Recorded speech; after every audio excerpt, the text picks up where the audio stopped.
Well, during his primetime address to the nation tonight, President Joe Biden is expected to lay out the moment that we are all in, with two wars taking place overseas, how they connect to the lives of Americans at home and how the administration needs to respond. Well, Hanan Ashrawi is a leading Palestinian political scholar and the board chair of Birzeit University. She joins me now. Thank you so much for being with us. Your reaction to what you're seeing in Gaza, and how do you think that the Biden administration should respond to what's happening right now? My best advice to the Biden administration would be hands off. You're doing a lot of damage. The fact that you've given Israel not just a free hand, but you've aided and abetted an ethnic cleansing, genocidal attack on Gaza, a closed area with more than 2 million Palestinians, totally deprived of water, of food, of fuel, of electricity, of medical supplies, and then you come and you organize with Israel, you throw at them billions of dollars, you give them more weapons, and then you lay claim that you are trying to start a corridor of aid. It's not aid that people need. We need to lift the siege. We need to let go of, Israel needs to let go of the Palestinian areas. We need to end the occupation.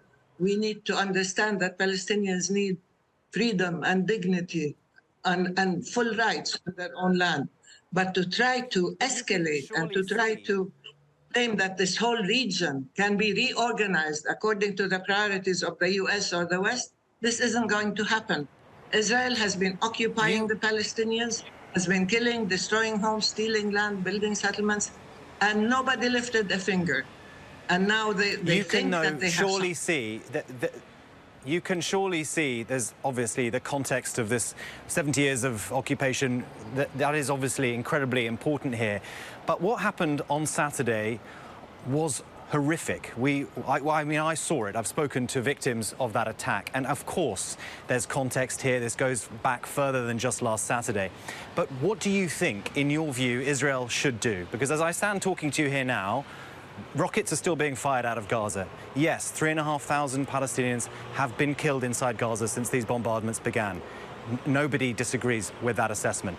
But what is Israel supposed to do in this moment, right now?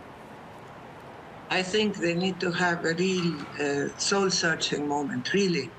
How can they hope in any way, shape or form to continue with the oppression of Palestinians, to bombing and killing, to stealing their lands, to keeping them under siege, to dehumanizing and demonizing the Palestinians, and then claim that there can be any kind of peace or stability? Now, this is something that they have to question, the fact that without dealing with the root causes, without dealing with the occupation itself, without dealing with an Israel that acts with full impunity, that cannot be held accountable for anything, on the contrary, gets rewarded, and yet the Palestinians are undermined, are erased even, as though we don't exist, and as though Palestinian lives don't matter. You have in Gaza, you have hundreds of families that were totally eradicated from the population register. One half of the 3,800 Palestinians killed are children. And I can't sleep at night because I see bodies of children torn to pieces. This is something that's not going to solve anything except prove that Israel can kill civilians and Palestinians, whatever, and children, and get away with it. This is not the way to solve anything. Let's talk about the way to let's talk about Hamas briefly, if you would. It is not acceptable. Hamas started in 1988. The occupation started in 1967.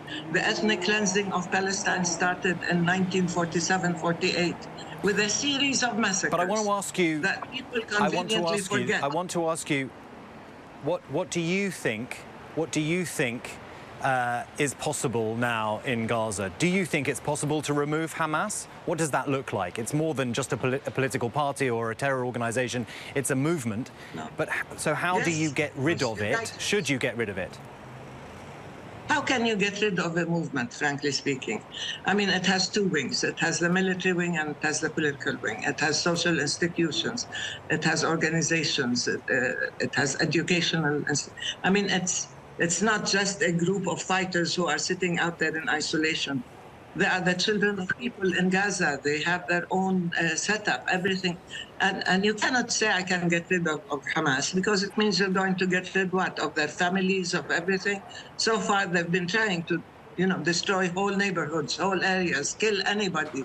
This blind drive for revenge, because now they hurt.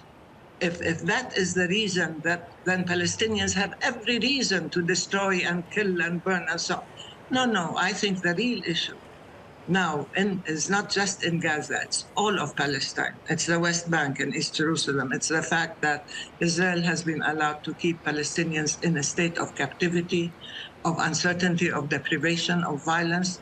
And they've been on the receiving end all the time. It's the first time that a militant group does something to expose the myth of the invincible army and to show that they can emerge out of their prison and do something about it. But anyway, the real issue is Hanan Ashrawi. There is a way out. International law must prevail and stop giving Israel a free hand to destroy us and to destroy itself in the process. Hanan Ashrawi, thank you for your time. I hope very much you can join us again.